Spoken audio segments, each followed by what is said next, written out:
Okay, we're going to have a quick video about the video card upgrade that I'm going to be performing. We're not going to go through the installations or anything. I'm just going to talk the difference between the two cards that I have. Just, quick overview. On the top is what I'm been using, which is a RTX 3060 Ti. On the bottom, I recently purchased a used secondhand 3080 Ti. So the 3060 Ti has 8 gig of memory, and the 3080 Ti has 12 gig of memory. I actually specifically looked for this 12 gig card. I think most of the 3080s, normal 3080s have the 10 gig. The TIs tend to have the 12 gig. So anyway, I said the memory requirement is something that I was looking at. And as you can see, the physical size difference, it's probably about an inch and a half, about an inch and a half difference in length. The height is about the same. So let's put it vertically so we can kind of see the difference as well.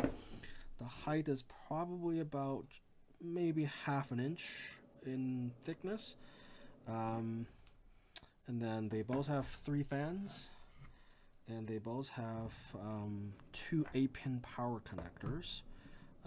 So luckily my power supply can actually provide enough power, and the same connectors for both of these. So and then we'll most likely have a comparison in terms of performance. I may not do that because there's so many YouTube videos out there that does that, but at least this will give you a quick overview of what it looks like.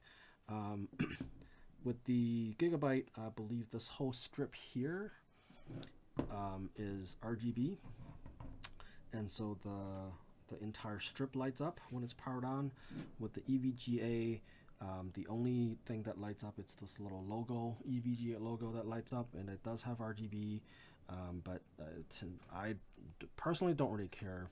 And then on the back of it, the 3060 Ti has a metal plate, and same thing as a 3080 Ti has a full metal plate, and obviously it's a bit longer, so there's more heat sink and everything.